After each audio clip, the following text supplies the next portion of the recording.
اپنوں کے ساتھ پیار کریں، اپنوں کے ساتھ محبت کریں، اپنوں کے ساتھ آپ کا رشتہ خلوص والا ہو۔ آپ دیکھیں وہ کہاں غلطی کر رہے ہیں، وقت پر ان کا ہاتھ پکڑیں۔ فصل کے ساتھ جڑی بوٹی اگ گئے تو میرے بھائی جڑی بوٹی کاٹنا بھی لاڈ ہی ہوتا ہے، وہ بھی فصل کے ساتھ پیار ہی ہوتا ہے۔ بچوں میں، شاگردوں میں، مریدوں میں، بھائیوں میں، دوستوں میں غلطیاں آ جائیں تو ان غلطیوں کو دور کرنا یہ محبت ہے۔ آپ اپنے دوستوں کو منع کریں گے تھوڑی دیر کے لیے، یہی ہے نا کہ وہ آپ کو کہیں گے کہ یار جا تو اپنا کام کر، تو یہ تانا آپ نے کس کے لیے سہا؟ تھوڑی دیر کے لیے وہ آپ کو برا ہی کہیں گے، تو یہ آپ نے جو اپنے اوپر اس شخص کی طرف سے آپ نے تھوڑی دیر کے لیے شدت برداشت کی، تو کس کے لیے برداشت کی؟ آپ خیر کی بات کہیں، آپ اچھائی کا جملہ کہیں، آپ لوگوں کو برائی سے منع کریں۔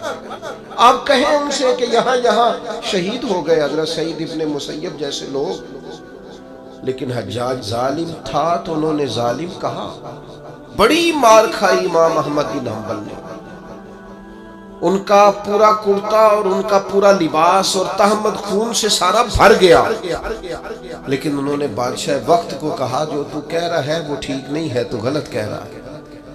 جنازے نکلے علماء اور محدثین کے جیلوں سے، لیکن انہوں نے کہا حق حق ہی ہوتا ہے، خیر خیر ہی ہوتی ہے۔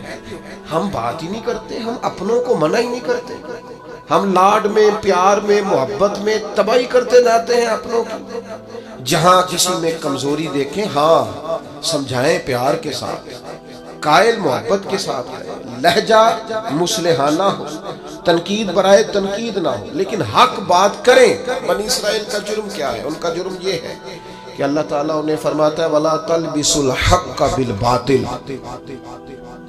حق کو باطل سے نہ ملایا کرو، وَتَقْتُمُوا الْحَقَّ وَأَنْتُمْ تَعْلَمُونَ، اور جانتے بوجھتے ہوئے حق نہ چھپایا کرو۔ نہ باطل کو حق سے ملاؤ، نہ حق کو چھپاؤ۔ وَأَنْتُمْ تَعْلَمُونَ، تمہیں پتہ ہے، تم جانتے ہو۔ میرے نبی پاک صلی اللہ تعالیٰ علیہ وآلہ وسلم نے ارشاد فرمایا جب کسی سے کوئی بات پوچھی گئی اور وہ بات جانتا تھا، اسے علم تھا، وہ گواہی اس کے پاس موجود تھی، وہ شہادت اس کے پاس تھی، اس سے پوچھا گیا لیکن اس بندے نے چھپائی۔ یہ سنن ابو داؤد میں حدیث ہے۔ اللہ کے محبوب فرماتے ہیں قیامت کے دن اس بندے کے منہ میں اللہ آگ کی لگام ڈال دے گا۔ لو اب تیرے منہ میں لگام ڈال دی اور وہ بھی آگ کی، اب نہ بولنا، کیونکہ جب حق بولنے کا ٹائم تھا تب تو نہیں بولا، جب تیری ضرورت تھی، جب تیرے کہنے سے مظلوم بچ سکتے تھے، جب تیرے بات کرنے سے ظالم پکڑے جا سکتے تھے، جب تیرے دو جملے کہنے سے کسی شخص کی زندگی بھر کی جمع پونجی بچ سکتی تھی، تو بولا نہیں، تو آج تو میدان محشر میں آیا ہے۔ تو میرے محبوب کہتے ہیں، حضور فرماتے ہیں رب اس کے منہ میں آگ کی لگام ڈالے۔ اقبال کہنے لگے اپنے بھی خفا مجھ سے ہے اور بیگانے بھی ناخوش، کیوں؟ میں کہتا ہوں وہی بات سمجھتا ہوں جسے حق۔ یہ میری مجبوری ہے کہ میں نے ہمیشہ حق کہا ہے، تو اپنے بھی خفا مجھ سے ہے اور بیگانے بھی ناخوش۔ سب جگہ پہ میں ملامتی ہوں، ہر شخص میرے بارے میں رائے دیتا ہے کہ بڑا سخت گیر آدمی ہے، بڑے مزاج کے اندر شدت پائی جاتی ہے، کیوں؟ کہ کہتا ہوں وہی بات سمجھتا ہوں جسے حق۔ گروہ بنے ہوئے ہیں، گروہ بندیاں ہو گئی، کلمہ حق کہیں۔ یہودیوں نے جرم کیا کیا؟ انہیں پتا تھا کہ نبی پاک اللہ کے رسول ہیں، اور کتنا پتا تھا؟ اللہ قرآن مجید میں ارشاد فرماتے ہیں یعرفونہ کما یعرفون ابناءہم، محبوب یہ آپ کو اس طرح جانتے ہیں جس طرح بندہ اپنے بیٹے کو پہچانتا ہے۔ یہ جو اہل کتاب ہے نا، یعرفونہ کما یعرفون ابناءہم، آپ کو اس طرح پہچانتے ہیں جس طرح بیٹوں کو پہچانتے۔ تو رات کے اندر انہوں نے آپ کی ساری خبریں پڑھ لی ہیں، ایک ایک نشانی جانتے۔ حضرت عبداللہ ابن سلام فرماتے ہیں اللہ کا قرآن اتنا سچا ہے، میں نے تورات پڑھی ہوئی ہے، میں مسلمان ہوا ہوں، میں تمہیں قسم اٹھا کے کہتا ہوں کہ جس طرح میں اپنے بیٹے کو پہچانتا ہوں نا، اس سے بڑھ کر مجھے تورات نے بتایا ہے کہ رسول رحمت اللہ کے سچے رسول ہیں۔ لیکن نہیں ماننا تو نہیں ماننا، اڑ جانا ہے تو اڑ جانا ہے۔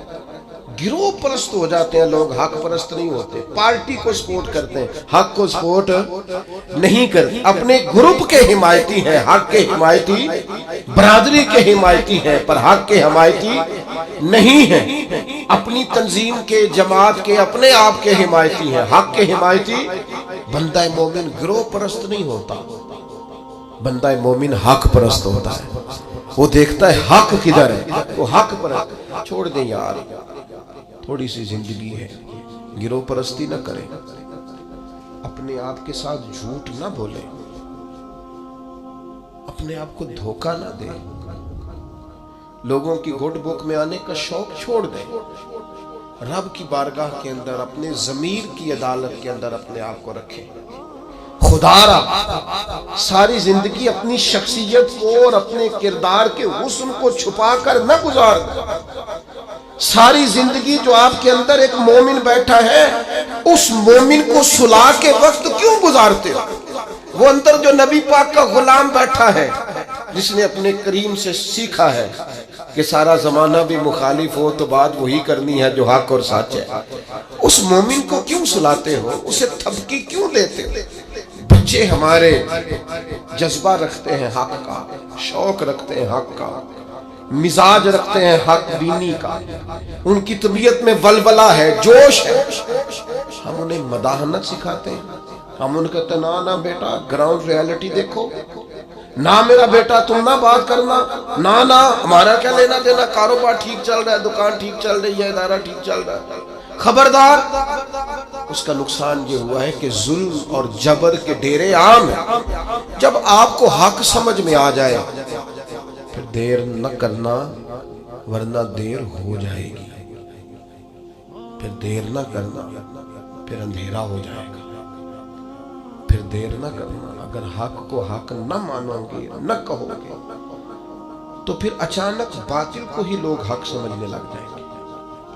پھر تم محسوس کرو گے کہ بہت سارے لوگ ایسے ہوں گے جو اندھیرے میں اٹھیں گے، اندھیرے میں چلیں گے، اندھیرے میں گر جائیں گے، اور اندھیرے میں کوئی ان کا ہاتھ پکڑنے والا نہیں ہوگا۔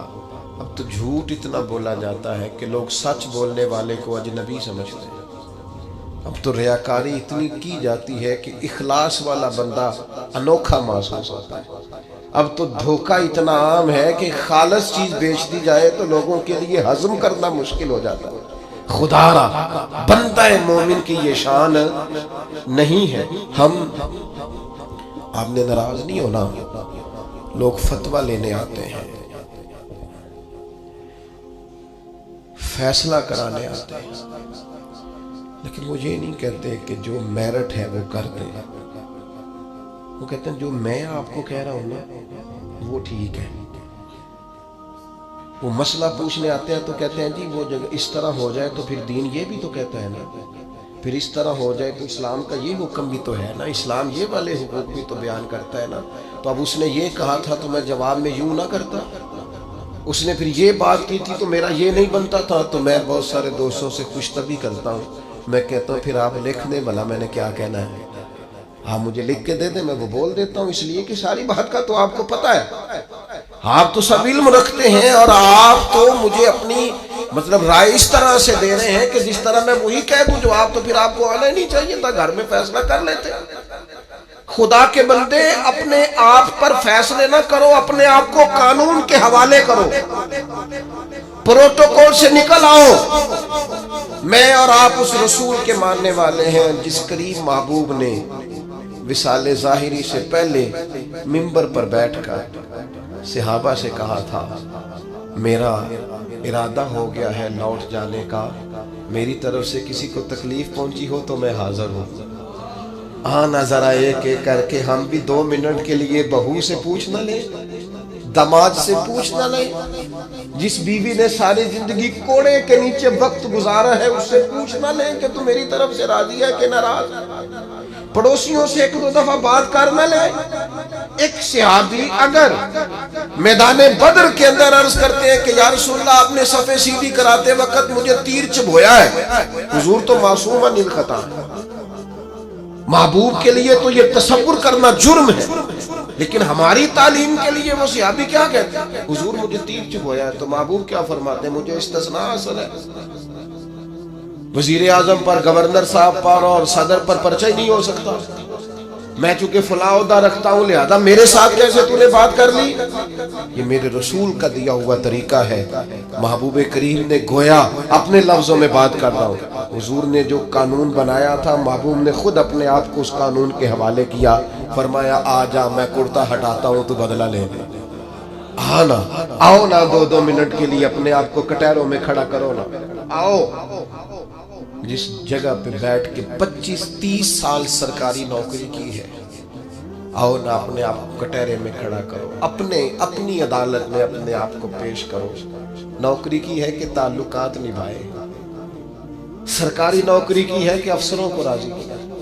آؤ نا جن کو منصب ملے ہیں، منصب جن کو عہدے ملے ہیں، جن کو بڑا کچھ ملا ہے، وہ تھوڑی دیر کے لیے آئے نا اپنے آپ کو کٹہروں میں کھڑا کر، وہ پیر صاحب، وہ مولوی صاحب جن کے لوگوں نے ہاتھ بھی چومے اور ان کے پیروں میں نذرانے بھی ڈالے، اور گھنٹوں لوگوں نے سڑکوں پہ پھول لے کے جن کا استقبال بھی کیا، اور جن کے بچوں کو بھی لوگوں نے سلوٹ کیا کہ یہ شیخ کی اولاد ہے، وہ آئے نا کبھی کٹہرے میں کھڑے ہو کے بتائے نا جس دین نے انہیں اتنا دیا ہے انہوں نے اس دین کو کیا دیا ہے۔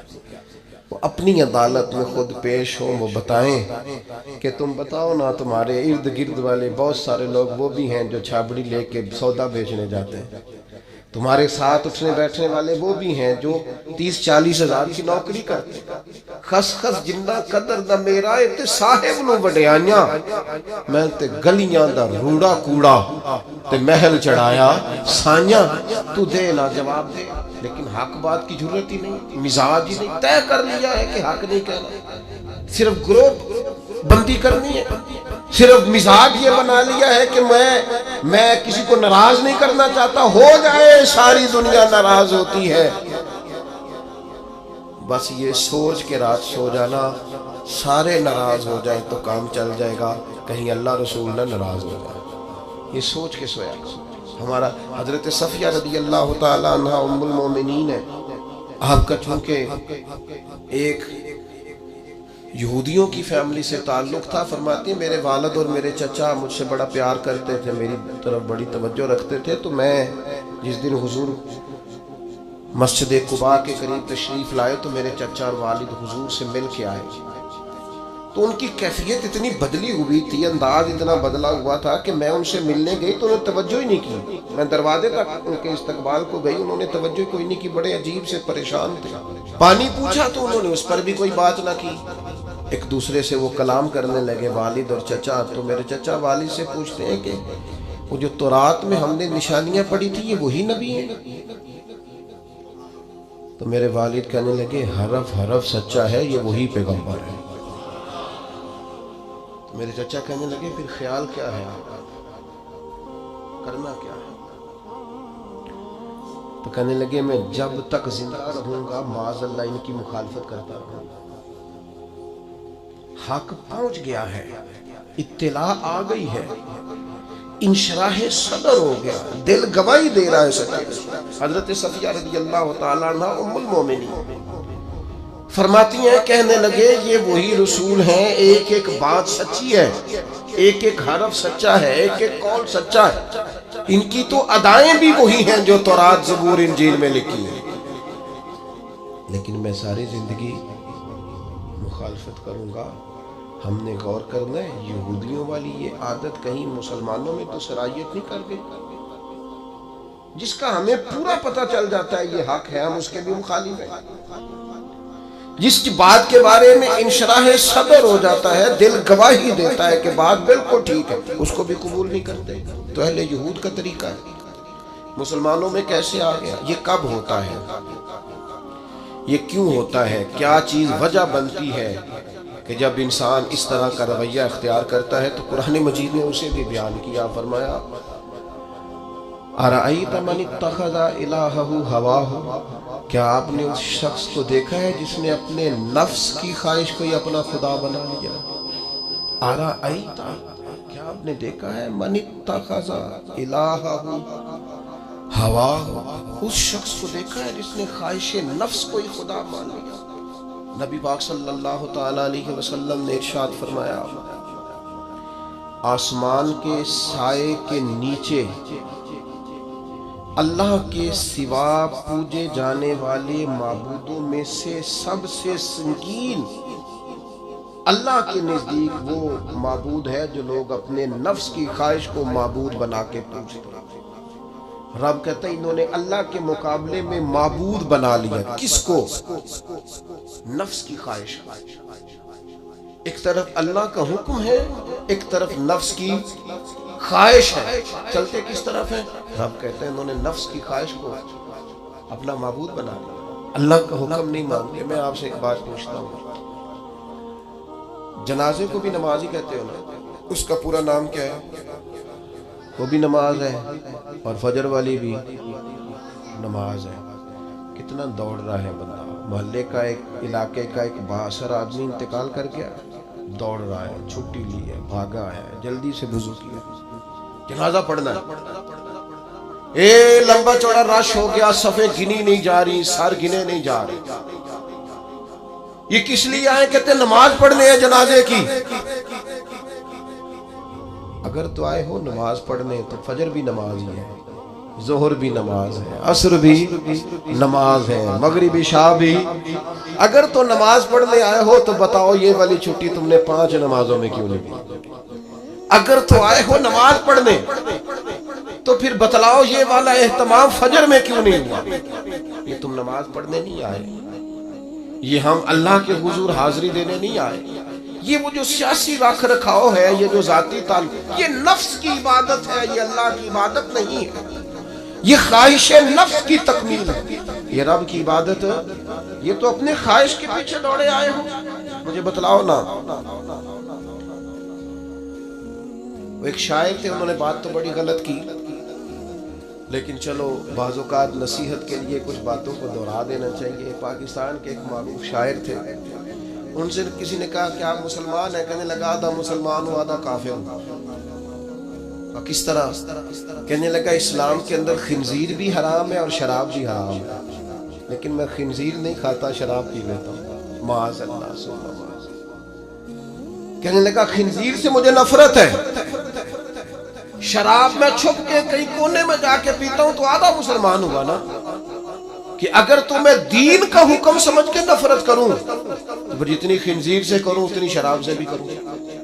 تو کسی نے اس پر تنقید کرنی چاہی تو اس نے کہا ٹھہر جا ذرا سن، جس طرح شراب حرام ہے، جس طرح جوا حرام ہے، جس طرح خنزیر حرام ہے، ملاوٹ بھی تو اسی طرح ہی حرام ہے، حرام مال بھی تو اسی طرح ہی حرام ہے۔ یہ کیسی تمہارے نفس کی خواہش ہے کہ خنزیر نہیں کھاتے؟ کہتے ہیں کہ کسی علاقے میں ایک آفیسر تھا تو وہ سب حرام مال اکٹھا کرتا تھا، تو کوئی کسی کی ضرورت ہی نہیں تھی اس سے بات کرنے کی۔ تو ایک بوڑھی اماں تھی، وہ بڑی حق بات کہنے کا مزاج رکھتی تھی، تو ان کی مرغی مر گئی، تو اس کے گلے پہ چھری چلا کے نا تو اس آفیسر کے گھر دے آئی دیسی مرغی۔ تو وہ شام کو شکریہ ادا کرنے آ گیا، کہنے لگا اماں کمال کر دیا، دیسی مرغی تو کسی کو دیتا ہی نہیں۔ کہنے لگی بیٹے نہیں، کمال والی بات نہیں، مر گئی تھی۔ تو وہ ناراض ہو گیا، کہنے لگا مر گئی تھی تو میرے گھر کیوں دے دی؟ کہنے لگی سارا محلہ جانتا ہے تو سارا حرام کھاتا ہے۔ تو میں نے کہا یہ کروڑوں حرام کھا گیا تو کوئی مشکل نہیں، تو ایک مرغی سے کیا تکلیف دے گی؟ تو وہ اللہ نے اس کے دل میں بات ڈالی، اس کو اثر ہوا، وہ رونے لگا، کہنے لگا بات تو ٹھیک کر رہی، کروڑوں روپیہ حرام کا آئے تو وہ چونکہ نفس پسند کر رہا ہے تو وہ ٹھیک ہے، اور ایک مرغی صرف چھری نہیں چل سکی مر گئی تو اس سے الٹی آ رہی ہے، کہہ رہی ہے کیا مطلب ہے اس کا؟ وہ ہمارے ایک دوست ہیں، وہ کہتے ہیں ہمارے زمانے میں لوگ اس طرح کے پرہیزگار ہیں کہ ایک شخص کو ایک نیا جوتا مل گیا کہیں گرا ہوا، اس نے اس کا مالک ڈھونڈنا شروع کیا، کسی کا نیا جوتا گر گیا سڑک پہ تو ڈھونڈتا رہا، ایک پیر تھا، ڈھونڈتا رہا وہ کس کا ہے بھائی کس کا ہے۔ تھوڑی دیر آگے جا کے اسے اس کا دوسرا پیر بھی مل گیا، پھر اس نے مالک ڈھونڈنا چھوڑ دیا۔ پہلے وہ نیک تھا کیونکہ ایک جوتا تھا نا، پہن نہیں سکتا تھا، جیسے ہی اسے اتنی تکلیف کی بات ہے امت مسلمہ، نفس کی خواہش کو خدا بنا لیا، جو تیری طبیعت میں آئے۔ ویسے ماں باپ کو تو وقت نہیں دے سکا، ویسے اگر تجھے کہا جائے کہ ماں باپ کی طرف سے کسی یتیم بچے کا خرچہ اٹھا لے، وہ تو نہیں اٹھا سکتا۔ تیرے ماں باپ چلے گئے، ان کی وجہ سے تو کسی غریب بہن بھائی سے تعاون کر تاکہ ماں باپ خوش ہو، احسان ثواب، وہ تو نہیں کر سکتا۔ دیکھیں چیلم پہ 50 پکیں گے، جو کہ پتہ چلے نا برادری کا کہ جناب نے چیلم کیا۔ یہ نفس کی خواہش کو خدا بنایا۔ سیاسی افطاریاں ہو رہی ہیں، کسی کی نیت پر شک نہیں، اچھی نیت سے لوگ افطاری کراتے ہوں گے، لیکن وہ گھروں کا بھی تو ہمیں پتہ ہے نا کہ جہاں لوگ آٹا بھی اس لیے تھوڑا پکاتے ہیں کہ کل بھی اس کی ضرورت ہے۔ وہ محلے کے گھر نظر نہیں آتے؟ افطاری کے لیے ایک سجن بلایا جو پہلے کروڑ پتی، اور بلایا کہاں سے؟ لاہور سے، اسلام آباد سے، فیصل آباد، تو جو تیرے ارد گرد تھے۔ نفس کی خواہش کو خدا بنا لیا۔ بندہ مومن کی یہ شان نہیں ہے۔ جب ہم اللہ تعالیٰ کی عبادت کریں گے، آپ کو پتہ ہے انبیاء کرام علیہ السلام کو لوگوں نے کیوں شہید کر دیا؟ انبیاء کرام کی لوگوں نے کیوں نافرمانی؟ اللہ کے رسول تو معصوم ہیں، کسی شخص سے کوئی مطالبہ نہیں کرتے۔ نبی تو خالصتاً دائی بن کر اور تڑپ لے کر اللہ کے بندوں کو رب کی طرف بلاتا ہے۔ کیوں نہیں مانی لوگوں نے بات انبیاء کی؟ حضرت لوط علیہ السلام کی بات اس لیے نہیں مانی کہ وہ ہم جنس پرستی سے، لواطت سے روکتے۔ کیوں لوگوں نے نافرمانی کی حضرت ابراہیم علیہ السلام کی کہ وہ کفر اور شرک سے روکتے؟ کیوں لوگوں نے نافرمانی کی معاذ اللہ نبی پاک علیہ السلام کی کہ حضور فرماتے تھے کوئی بڑا چھوٹا نہیں؟ کیوں سردار بنے ہوئے ہو تم؟ کیوں غریبوں کا خون چوستے ہو؟ کیوں برادری ازم کے نام پر تکبر کرتے ہو؟ لوگ نافرمان ہو گئے۔ ہم کیا کرتے ہیں؟ جیسے ہی ہمارے نفس کی خواہش کو چوٹ لگتی ہے، ہم فوری طور پر مخالف ہو جاتے ہیں۔ میں نے تو، کیونکہ چھوٹا سا میرا تجربہ ہے، بہت ساری باتیں تو میں کرنا بھی نہیں چاہتا، میں نے تو دیکھا ہے مرید، شاگرد، عقیدت مند، پیار کرنے والا، اس نے بھی ایک دائرہ بنایا ہوا ہے۔ وہ کہتا ہے کہ مجھے حکم تو دیا جائے، کسی چیز سے روکا نہ جائے۔ اگر کسی جگہ سے آپ نے کسی کو مرشد ہی مان لیا ہے تو پھر تو وہ آپ کو ایسا حکم بھی دے جو بالکل طبیعت کے خلاف ہے، تو آپ یہ سمجھیں دوائی کڑوی ہے، اس میں شفا جلدی ہوگی، لیکن اس بات کے لیے تیار نہیں ہے۔ وہ ایک مزاج ہے، ایک مرضی کی طبیعت ہے، اس کے مطابق آپ دیکھیے نا،